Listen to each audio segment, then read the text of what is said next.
Welcome to Twickenham, where the atmosphere is filled with anticipation and excitement ahead of this match against New Zealand. England taking them on for the first time in 4 years. They lost that day, as they have done so many times in recent meetings. In fact, 14 of the last 15 have gone to the All Blacks, going back to 2004. England's sole success came 6 years ago with a 38-21 win on home soil. One of the stars that day was winger Chris Ashton, who returns to the team for his first start in over 4 years. Eddie Jones is still hampered by a number of injuries and suspensions, but his squad will be buoyed after a narrow 1-point win over South Africa last week. Well, amongst the paying spectators here on Saturday were a few of the All Blacks players doing some undercover scouting. We'll see shortly whether that paid off or whether England can claim a rare victory against the #1 side in the world. Let's join your commentary team, ex-England hooker Brian Moore and Andrew Cotter. The Hillary Shield awaits a meeting that has been too long in the waiting. 4 years since these two last came together, but it only adds to the anticipation inside Twickenham ahead of this great showdown.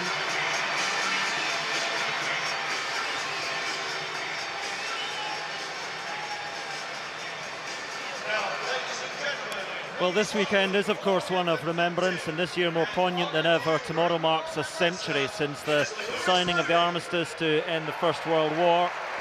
And with every part of society affected, rugby was, of course, no different.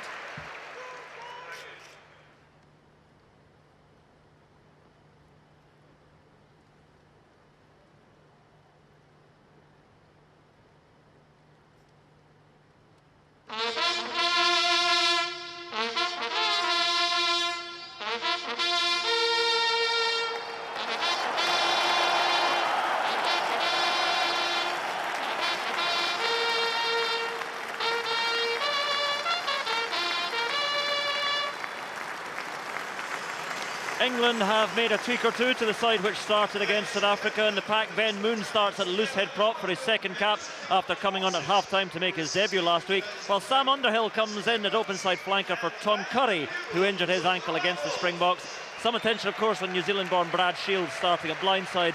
In the back line, just one change. Jack Knowles slips to the bench. It is Chris Ashton on the wing, his first start since a meeting with the All Blacks in 2014. New Zealand were big winners over Japan in Tokyo last week, but none of this starting 15 featured. In the pack, the inexperienced Carl Tuinukuafe steps in at loose head after the nasty eye injury in training for Joe Moody. And Ardi Savea continues at open side flanker in the absence of Sam Kane after his injury in the Rugby Championship. Owen Franks, Sam Whitelock and captain Kieran Reid all over 100 caps each. Aaron Smith and Bowden Barrett form that very settled half-back partnership. But in midfield, Sonny Bill Williams is in tandem with the less experienced Jack Goodhue. And on the bench, England have Courtney Laws available after his back injury. And if you're looking for a player to make an impact, the All Blacks prop Ofa Tuangafasi is one of the hardest hitters in the game. Well, it's been a while since England have lined up to face the All Blacks. It's a while since they have faced the Haka, which they do now.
Well, Twickenham meets the haka headlong with a chariot.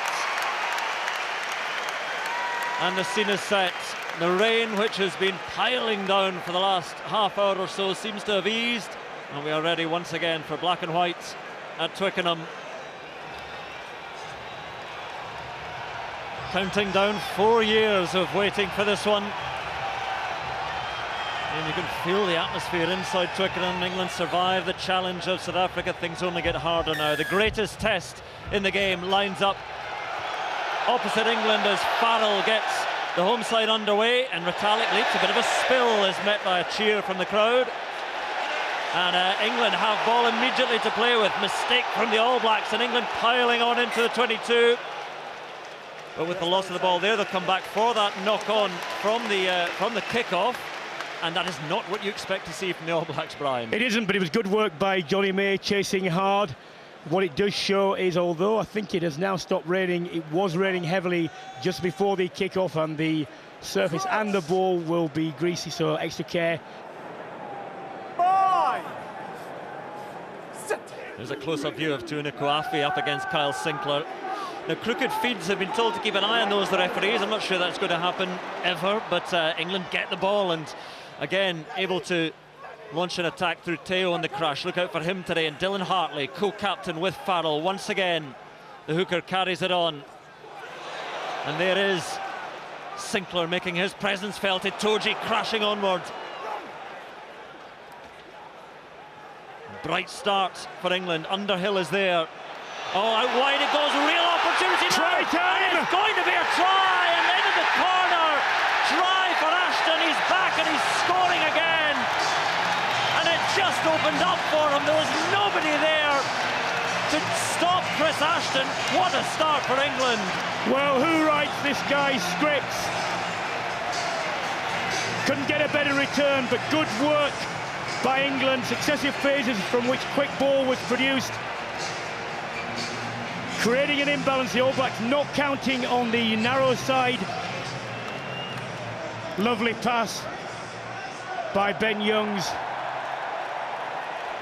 New Zealand not numbering up. Mackenzie at fullback. He's not near enough to the blind side to make the difference. It's too late. You couldn't get a better start for England. Well, there's a bit of a gasp inside Twickenham when everybody saw Ashton out on his own, and then the floated pass from Youngs, and Damien Mackenzie, the fullback, couldn't quite get there in time. Well, he knows how to score tries, and Owen Farrell, he's just a point shy of 700 in an England shirt.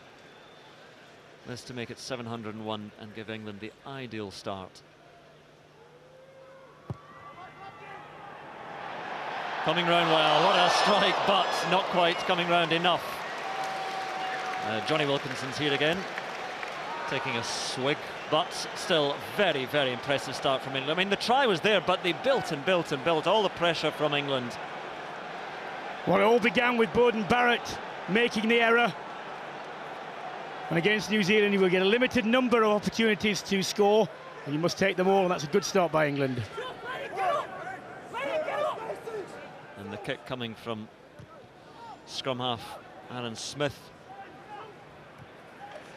This one taken well by Wilson.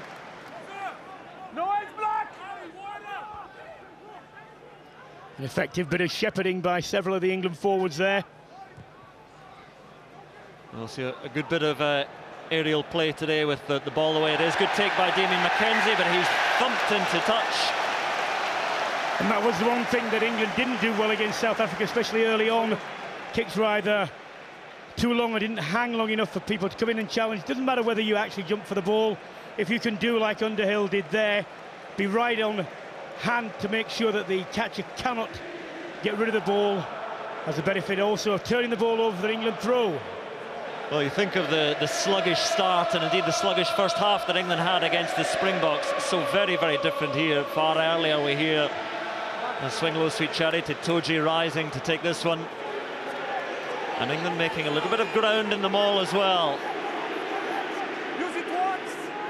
Ben Youngs has a little look. And there is Teo once more. This time he's thumped back, but he will be a hard-working ball carrier today in midfield. And Brad Shields, against the country of his birth, gets his first carry. Up fires the defence on Sinclair. He's got a bit of company with him there to lend a hand. And out wide, Johnny May now has to scoop it up on the half volley, then pokes it through on Johnny May, testing his pace. Can't quite get there, Mackenzie, but Mackenzie takes it over. Scrum. Oh, what a start from England. Not much Mackenzie could do there. He had the sprinter at his heels. Well, what's been good about England so far is the ball that has come back generally has been quick, but when, like then, you saw the ball slow down, it was static, they still managed to recreate some momentum by the power of the runners, and that's very intelligent play by Johnny May.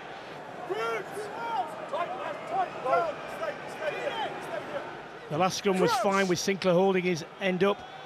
Watch for Surveyor on the open side. Last time he was actually not bound, hanging on by one arm. He's not bound, but it wasn't picked up by Garces. Of course, that gives him the opportunity to get off quicker.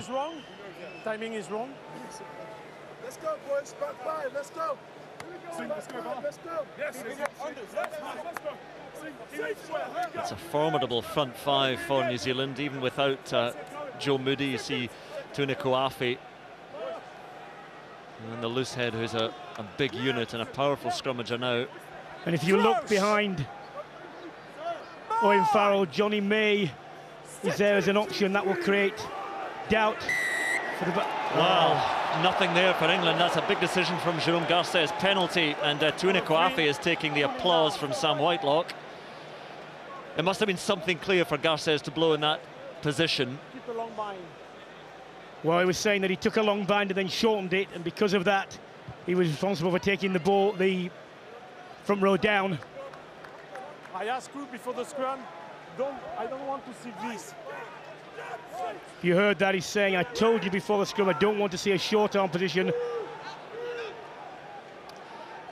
Yes, Kyle Sinclair getting the scrummaging lesson from Garces. Oh, but the overthrow, and Whitelock loses it beyond him and into the arms of Dylan Hartley, so England may still have their chance. There is a lovely delay of the pass and given on, and Underhill carries. And still going. Savea trying to compete, and then Retallick comes round on the free ball, and still just there for England. Young's digging away for it.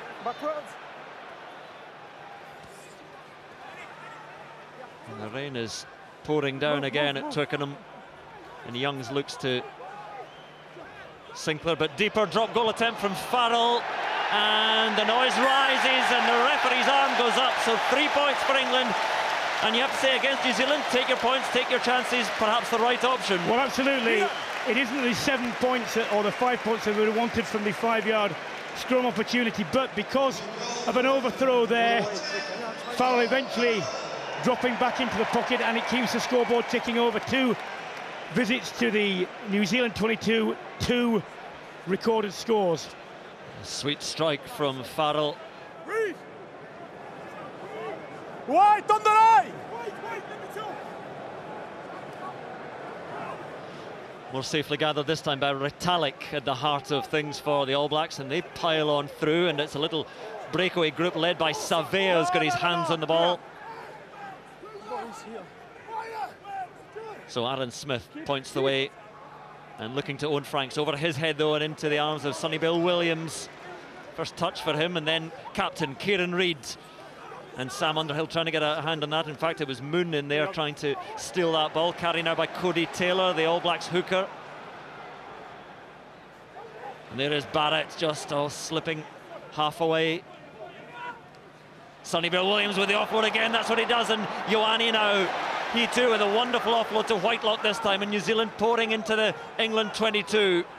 First real fluency from the visitors. Savea shrugs off the tackle of George Cruz, but then the ball is stripped and Youngs can clear, and an eruption of cheers again inside Twickenham. Mackenzie racing back. Oh, lovely little turn from Mackenzie in these conditions. Beautiful play from the fullback. Eventually he's claimed. Shields got to him, then the pressure on Smith, and the white shirts come racing in.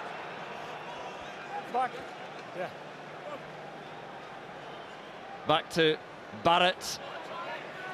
over the head of May, and that's well done in the end from Barrett, but end-to-end stuff. But you have to applaud Mackenzie under that pressure, doing what he did. You do, and he's a perfect demonstration of the All Black philosophy, and it should be everyone's philosophy, that if you are good enough, you are big enough, because for an international player, I think it was Farrell there, ripping work. Here we go.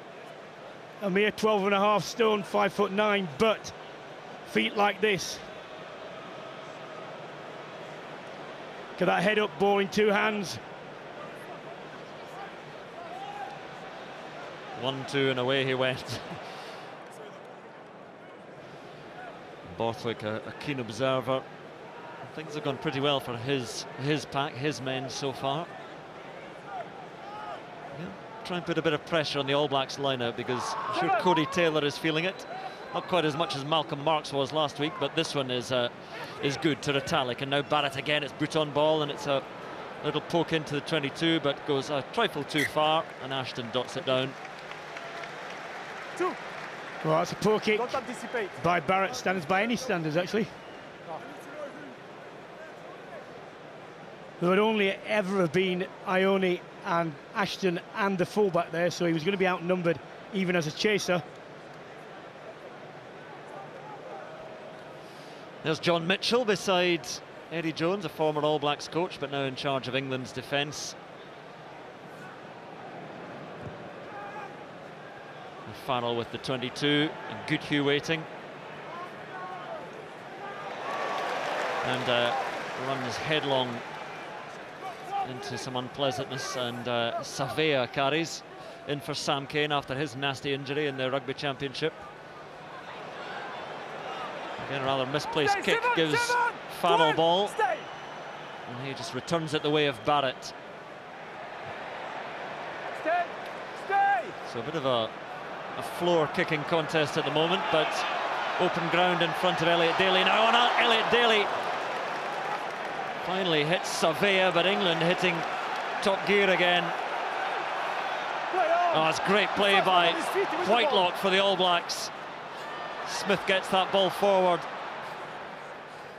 and Daly has to fall upon it and gets the attention from Ioane. Well, Daly did well there, because if he had got straight up, he would have been immediately hit, but because he knows he takes an extra second on the floor, he knows the player can't dive on him. Well, over a quarter of the match gone, and England have certainly dominated that quarter. Inside, in. Ashton's try, giving them the lead, along with a drop goal from Farrell. Mackenzie coming forward. It's offside, penalty. And Barrett instinctively grabbing that ball as it came forward off Mackenzie, so penalty England. It is difficult for players who are marginally in front. Ball comes to you, what do you do? Happens in a fraction of a second, almost instinctive. It also presupposes that you know who's contacted last as well.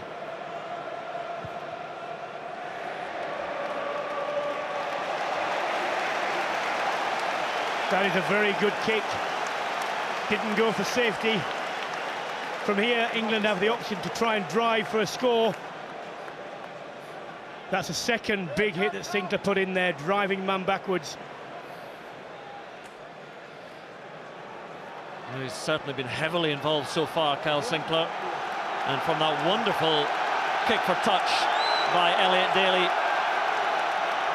England have this position. The noise pours down with the rain from the stands, and Hartley tries to hit his mark. Itoje,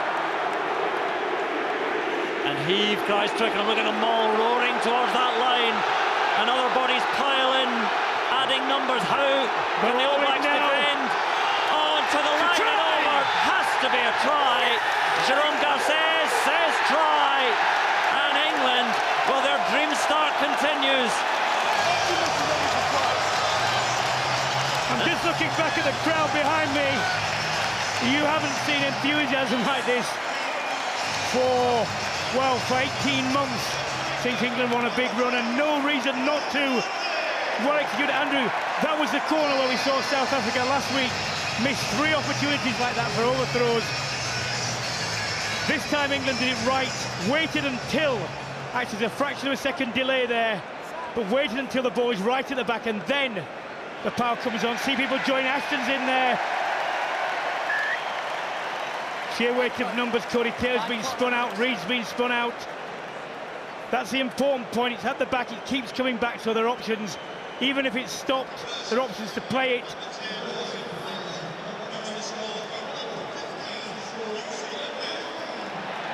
Well, a try inevitable, and the conversion follows, and England move to 15 points. And Dylan Hartley, the co-captain, gets that try. New Zealand not making too much ground, plenty of phases, a dozen now, and Whitelock gets it back. And there is Crotty. Barrett. Two men hit him. The work rate of Underhill and Wilson is phenomenal at the moment. There is a big Tunukuafi. And now New Zealand making a little bit more ground, and Ardi Savea clings onto that ball. So easy to lose it in contact in the slippery conditions. Tunukuafi again, the Chiefs' loose head. Well, a message has obviously gone out to drive the ball short, pick and drive. Crotty, Retallick. Courtney Laws was lining him up. And that's one of the reasons that's gone out. Retallick actually did well, but you see how far back the All Blacks have gone now. And here is McKenzie trying to step his way out of trouble again. So dangerous. Oh, and McKenzie half through, gives it on. The support runner comes in, and Crotty. No! Savea plays scrum half, gives it on to Barrett. Then on through Goodhue it goes to Ioane. Goodhue again takes the little return. Better from New Zealand, 21 phases. It's been good England defence until this point. Barrett gives it to Retallick, and New Zealand getting closer, advantage to the All Blacks. They'll have a chance at 3, they want more. And they will have the kick at goal now, surely. Well, Wilson penalised there. Play advantage. I wonder what the decision will be. 15 points adrift. You would ordinarily take 3 points, but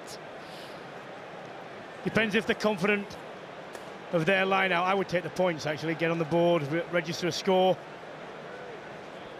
long deliberations over it. Come on, chaps, make your mind up. And Kieran Reid. Scrum. Ah. Well, interesting, because a normal option would be to kick the corner. Easy to found a drive, but what a scrum does from here is it gives you both sides of the field to work with. 3 minutes to half-time.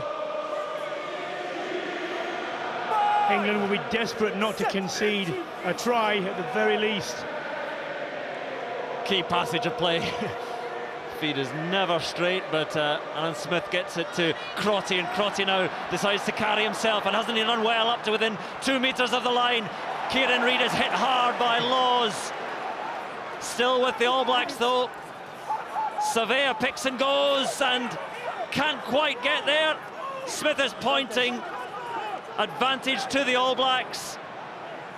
Retallick tries to drive forward. Penalty coming to New Zealand, but they need this try just before half-time. Smith points to the referee again. The All Blacks wait. Smith digs, 14, gives it to Barrett. Infield, McKenzie is through. Try for the All Blacks. And they hit back as almost all inside Twickenham knew they would. Well, that is the score England didn't want to concede, and the one that New Zealand desperately wanted just before half-time. Psychological blow. Makes a lot of ground there, and that's the reason was because Underhill couldn't get off as a flank. He couldn't get off quick enough. Ben Youngs had to stay on the blind side. There was an extra man on the blind side, so they couldn't drift. And Crotty made so much ground because England chose a defensive system that puts Underhill under pressure, too much pressure. He has to stay down till the ball is released, and couldn't make it. And Barrett, of course, adds the conversion, that wonderful line chosen by McKenzie, who has been impressive so far.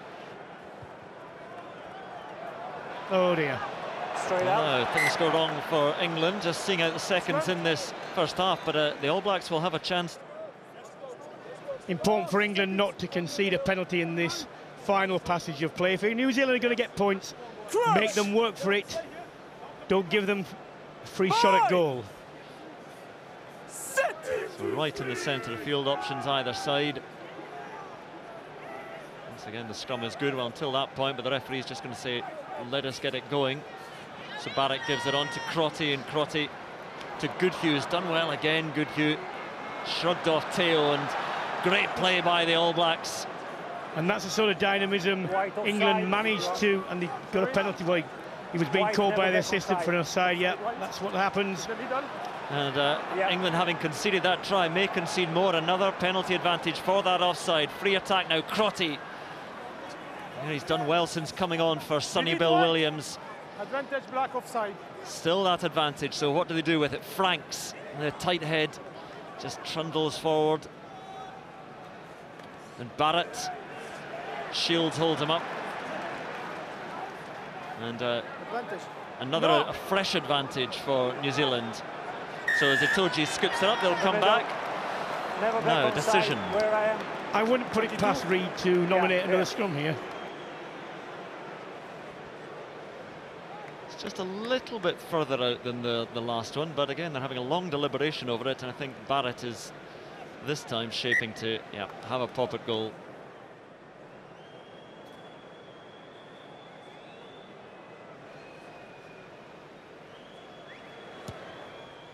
Final kick of the first half, and it belongs to Beauden Barrett, and 3 very welcome points for Steve Hansen's side. And you cannot slip for just a moment against the All Blacks, because they are only 5 points adrift. England lead 15-10 at the break.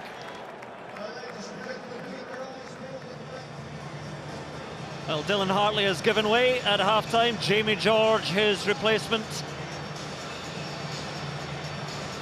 So skipper duties left entirely to Owen Farrell now, but Jamie George brings all his talents to the field. And what a second half we have in store. Just 5 points the difference as Beauden Barrett gets us underway. The rain continues to pile down at Twickenham.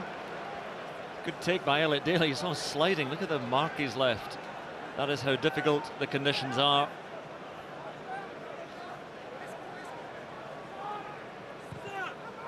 And Ben Young sends the first high kick of the second half. Mackenzie can't quite take it. Took the hit from Underhill. Underhill has been piling into Mackenzie all game. Still fine though for the All Blacks to play with. Mackenzie again. Little poke through for Ioane. Does pretty well to keep that alive, and gets round the ankles of Wilson. Wilson did well to take the time, hold on to the ball and get his body in the right position. Now in. So Young's kicks again.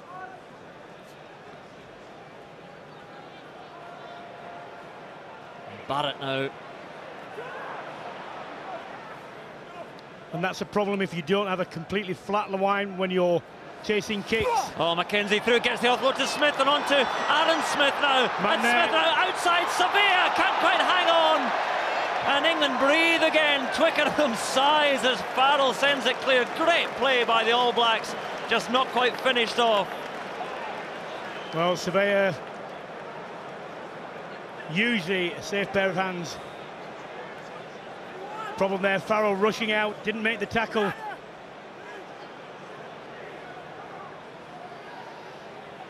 The All Blacks starting this second half in lively fashion.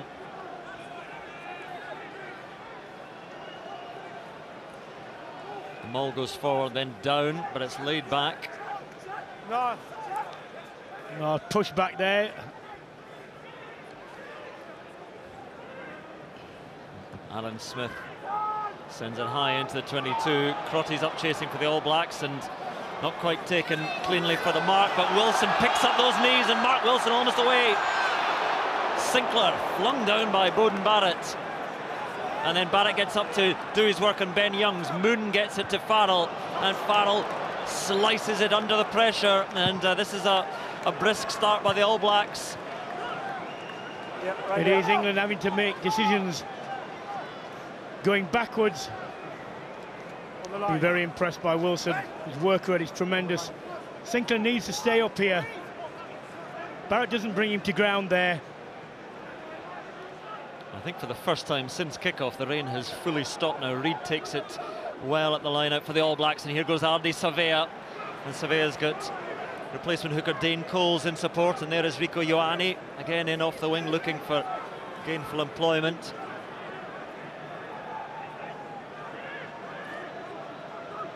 Here is Ioane, once more a step and into that England 22. England having to defend so hard at the start of this second half. Retallick picks up and goes again, not held.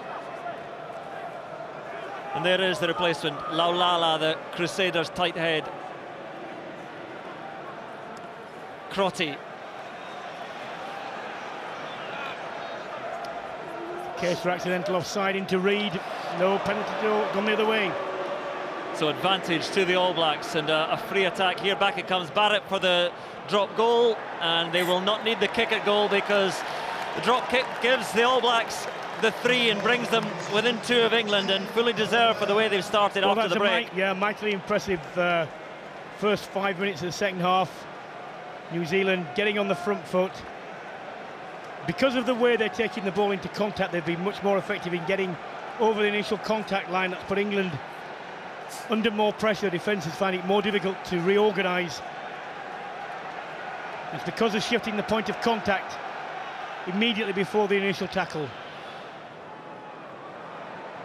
Mackenzie coming forward for the All Blacks, can't quite take it. Loose ball, Teo not quite there either. Barrett keeps it in play, but gives it only to Ioane in a horrible position. And Barrett then penalised. He's gone straight through beyond the ball. Miles beyond. He was desperate to make amends for putting Ioane in that position, but commits the sin. Too far from the ruck. I mean, it's not for not releasing, as the caption said there. He was well in front of the ruck. That's something we saw last season. If you go beyond that ball in the clear out, I mean, there was plenty wrong with that, as Ashton was quick to make clear.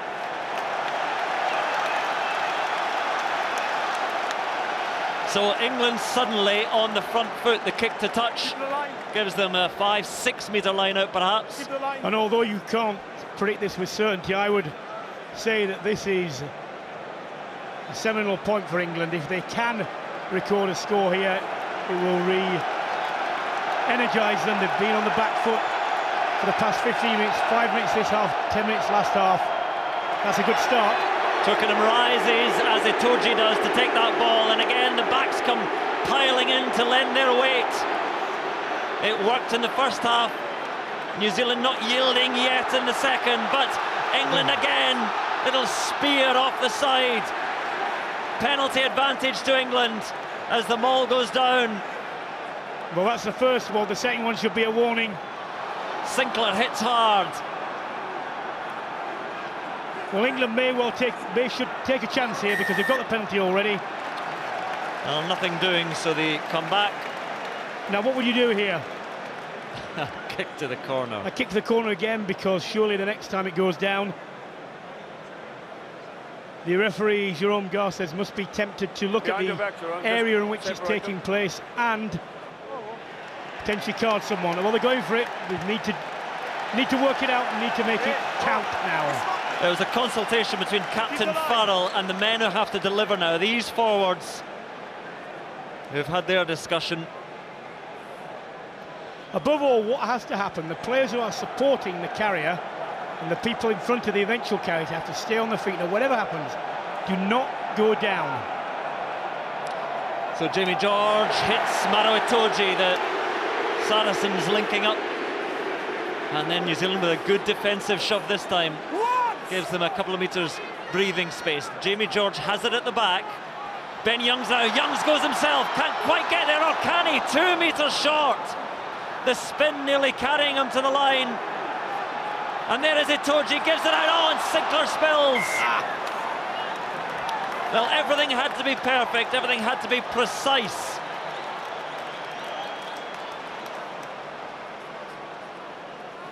And the frustration clear. Rueful smiles from England. And when the ball gets stopped like that and you're in a static situation with the defence lined up, that's where you have to be patient. You don't have to go over on the first time. If it takes 2 or 3 times, Sinclair just taking his eye off the ball right at the final second. And I wonder when we get to the final whistle whether England will regret that majorly. Another difference between England's first and second halves is their lineouts in the first half were very good. Everything was done cleanly. Another one gone wrong. Oh, and they may pay straight into things. Tunga Fasi gets a touch and a carry. How costly that line-out might be. New Zealand driving in and over each other. And then a bit of a mess on the ground, and they've been given a long time to hold on to that ball. It's been robbed by Shields. Shields did so well. You could see his body over that and turned over, but still has to be cleared well. And Youngs will do that. And actually, Kieran Reid was playing the ball with his foot, which you're not allowed to do.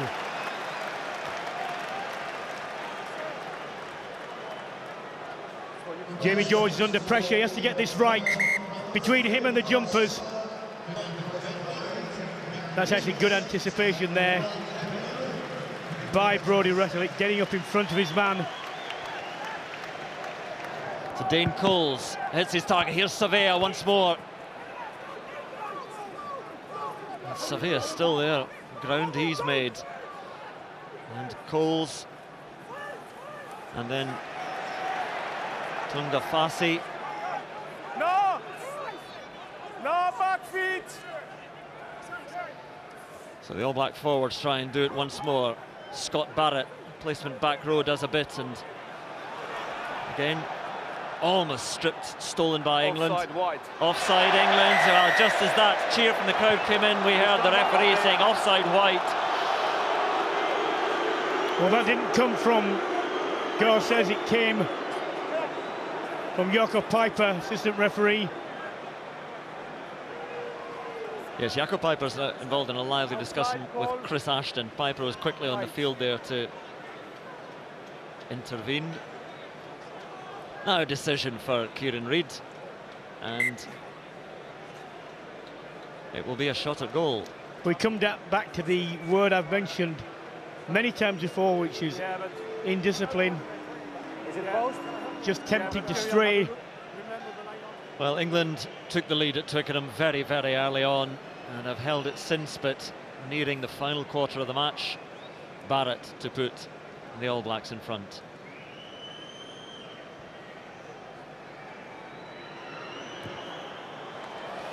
It's trying to come round and just does.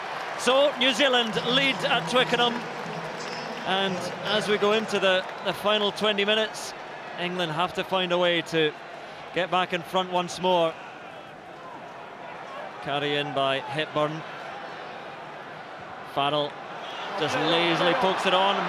Referee says play on, as I think it was Barrett came through with a hit, but it's a well-directed kick again, and England keeping New Zealand back deep inside their own half. I just wonder there whether Ione made a probable attempt possible. I just wonder whether Ioane actually made a genuine attempt to take that ball, or whether he just patted it into touch, which is actually illegal. It's a good timing, but keep the timing.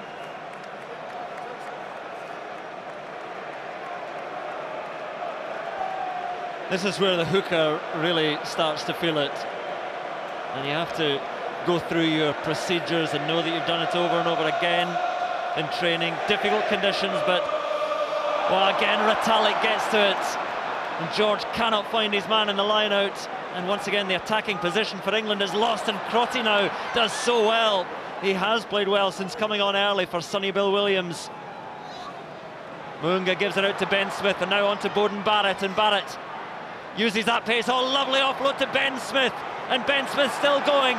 Wonderful play by the All Blacks up to the 22, and England from that attacking position in desperate defence now. Barrett sees only Courtney Laws in front of him,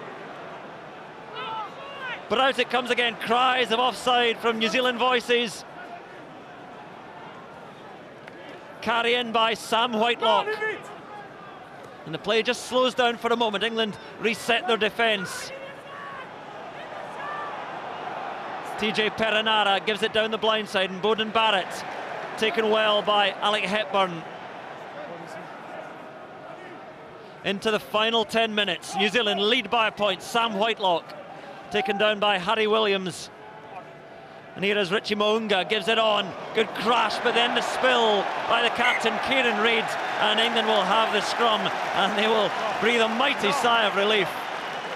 Well, let's give credit to England's defensive effort there, but they were only in that position because yet again, you can see there, Itoje is behind where Retalic's been put in the air.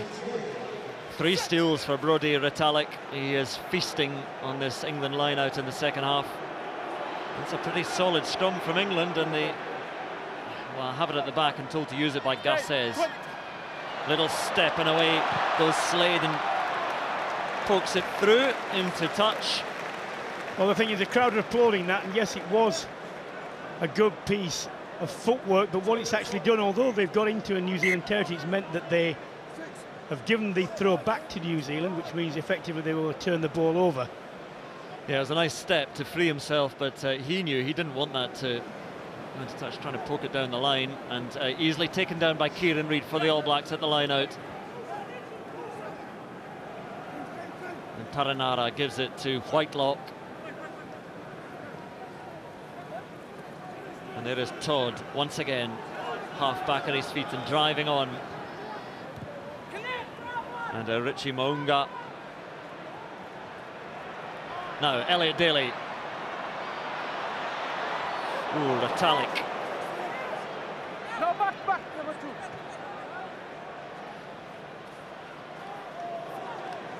He feels that one. Now it's the turn of England to be held back inside their own half. As Courtney Lawes tries to come away. Well, England need one final effort now. 6 minutes to go. They're only one score of any sort behind. And who can claim the kick? Great take. Mo'unga and Whitelock just folds that giant form into the challenge. Nearing the final 5 minutes. England rarely lose at Twickenham, only against Ireland back in March. That was the only time they've lost in the last 16 home tests.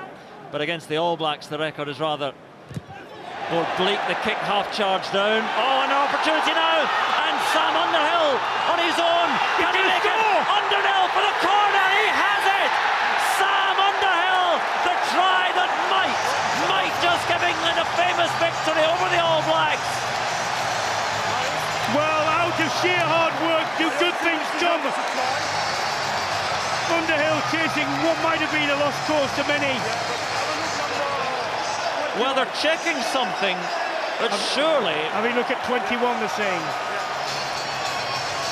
So the celebrations continue, but...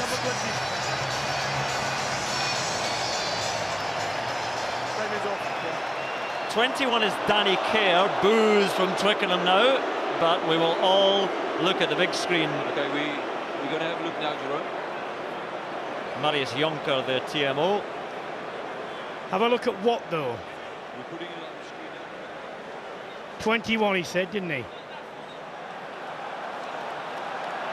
Can't see anything there, can you? Well, unless he said 20, and he was talking about Courtney Lawes, but all looks good. Well, of course it looks good to the Twickenham faithful. Well, all I'd say, Andrew, is this. Garcés was stood 4 metres away from where that... Look, he stood right there where the incident... No, not that one. Hold on, Jerome, hold on. Wait. Courtney Lawes is behind the back foot there. Freeze the frame when the ball was played. Well, Garcés is in a good position there. No, back. He is.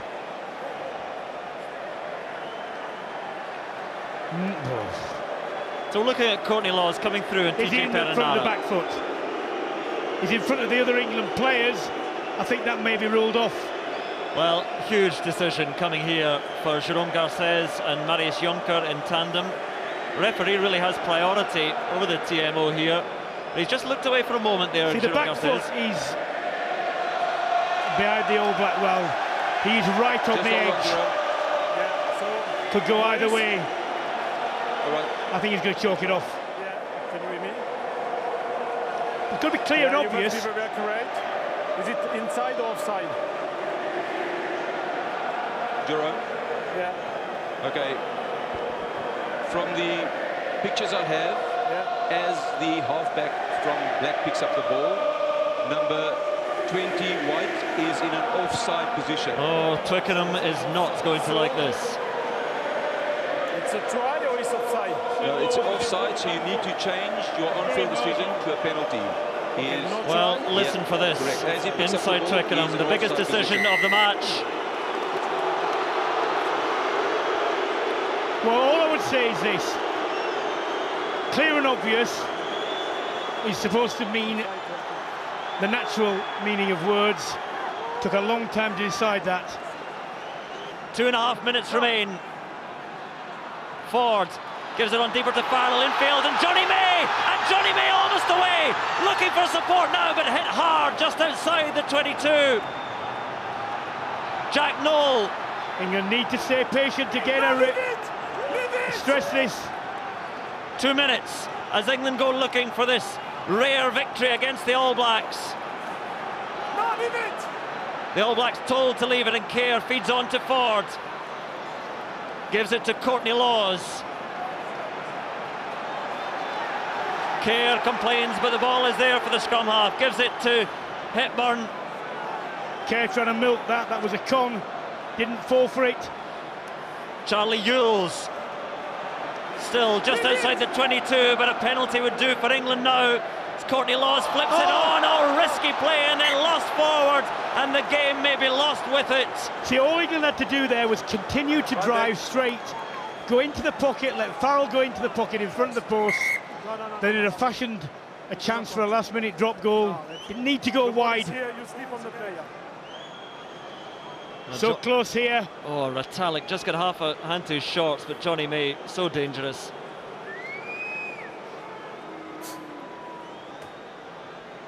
Not quite sure what Laws was trying to do. Pass over the top maybe, but again, no need to take the risk. Take it into contact, recycle it. Has to be a big scrum from England. Well, New Zealand just need 2 more phases and then kick the ball off the field. England might as well chance their arm at the next breakdown, pile people in. Perinara waits to feed, and it's solid now from the All Blacks. Down it goes. Reid holds it at the back, and Jerome Garces is just telling Sam Underhill to wait. Todd keeps hold of him, and New Zealand now try and go through those phases to see out that clock. Since that victory for England in 2012, New Zealand have won their 5 meetings. Well, he knows just 1 more maybe and the time is up. Very experienced scrum half Smith. You can see him looking at the clock actually. And still that's it, time. Burrow forward. The final seconds of this match, how close England have come, but England might as well pile players in now. it is the final act of this enthralling match. Rieko Ioane digging for it, gives it, and out it goes, and the match is lost. Boos around Twickenham, but you have to applaud the All Blacks. And England, who beat South Africa by a single point last week, lose by a cruel single point this week. They led, but their scoring finished 15-0 in front. They lose by 16 points to 15. Well, I wouldn't use the word cruel because England's downfall lay in their own hands in the second half with their ability to produce ball from the line out in particular. You have to give them enormous credit for the way in which they set about the All Blacks. You have to give them credit for limiting the All Blacks to a single point. They deserve a lot of credit from their efforts today this game, but they will also know when they look back at the footage of this that actually in the second half, particularly the line-out let them down, their execution let them down, and a lot to work on, but a lot of positives as well. Any sport is all about fine margins, and some of the fans will go away today feeling that England were on the wrong side of a decision. There's no doubt, though, that Courtney Laws was offside. Well, that's what the team ruled, and we accept his decision. Sport's all about fine margins, and when you crossed over the line, you must have thought that that was it, the crowning moment. Yeah, you know, it's one of those things. Just ball popped up and happened to be in the right place, and I was glad to finish it. But obviously the result was what it was, and like you said, fine margins is what it came down to. I think we spoke a lot in the week about doing the basics well, about work rate and about staying in the moment, and I thought, to be fair, the boys did that, and I thought the effort was outstanding, and a lot of 50-50s could have gone either way, but I'm pretty proud of the effort. Yeah. We'll accept the decision. They've got all the big screens in the TMO's got all the big screens in the room that has it from all angles. We're just here to play the game, and that's what we'll do. We'll keep playing to the end. We got away to a poor start. England actually got away to a great start, not so much us a poor start. I thought they played particularly well and scored points every opportunity they got, and we had to show a lot of character to come back. And the 10 we got just in that probably last 5-6 minutes of the first half were vital. And that decision to scrum on about 35-6 minutes to not kick for the points when you haven't got any on the board, it's a big decision, big moments. Yeah, but that's what you get paid the big bucks for, don't you? When you're the captain, and he's got good leaders around him, and we've talked about situations like that, and you've got to trust your instincts. If you feel like you're starting to get on top of a team, then you can do it. And a penalty wasn't going to really help us too much. We needed a try at that point, I think, and we're lucky enough to get it.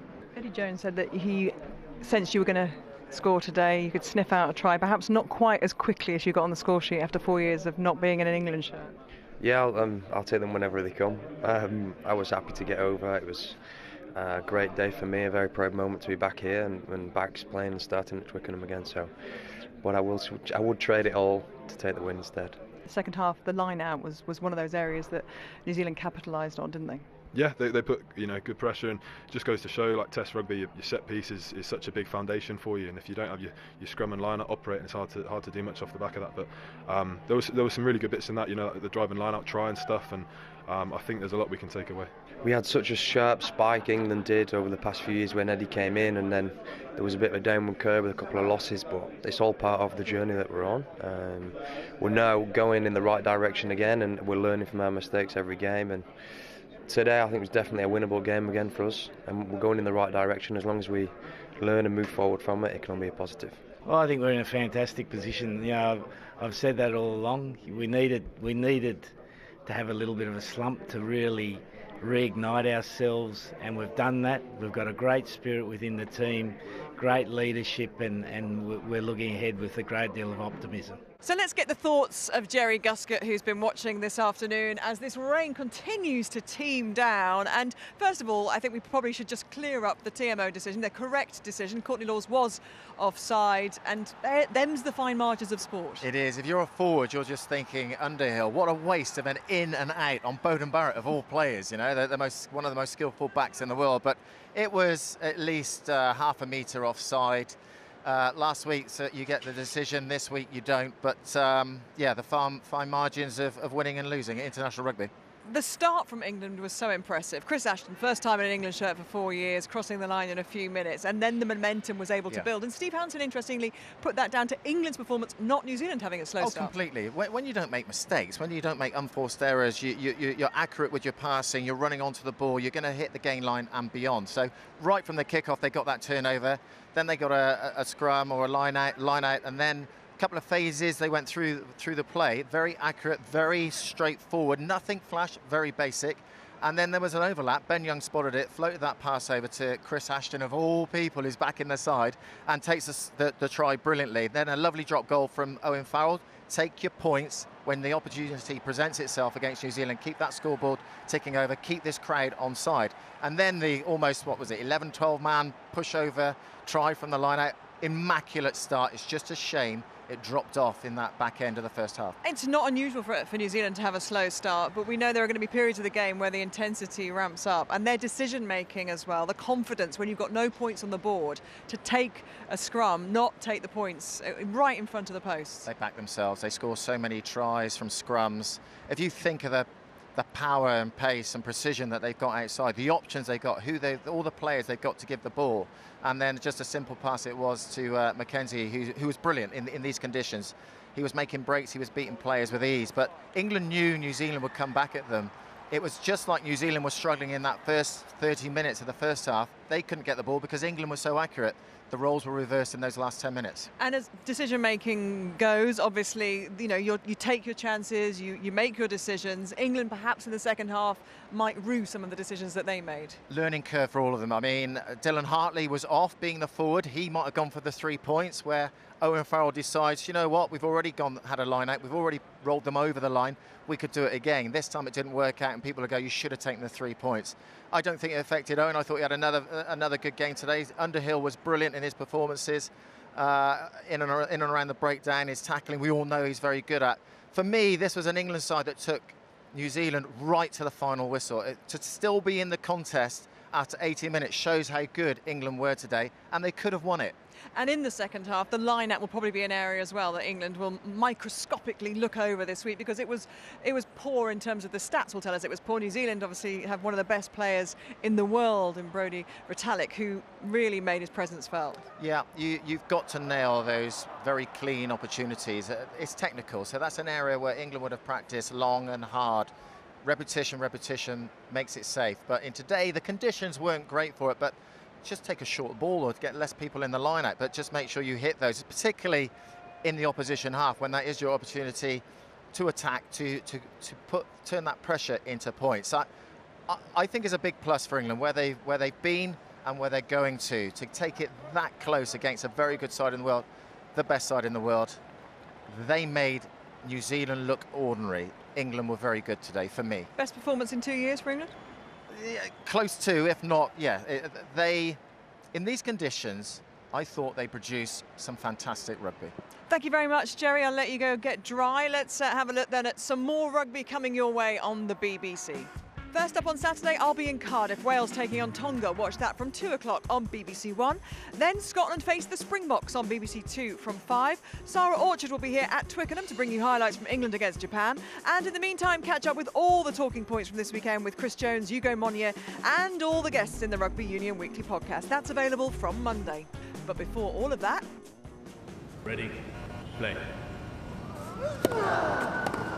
The world's elite return to London for the climax of the tennis season. Oh, what a point! Oh, it's unreal! The ATP finals start tomorrow across BBC TV, radio and online. Before you go and get dry, let's just have one final thought on next week, because Japan are a team England should beat easily, but obviously Eddie Jones has had 2 tough matches. Is he going to make changes, do you think, for that one? Gabby, I'm sure there'll be changes. There'll be more than I think would be appropriate, in so much as to keep the continuity of the team. You make more than 3 or 4 changes, you disrupt organisation and decision making.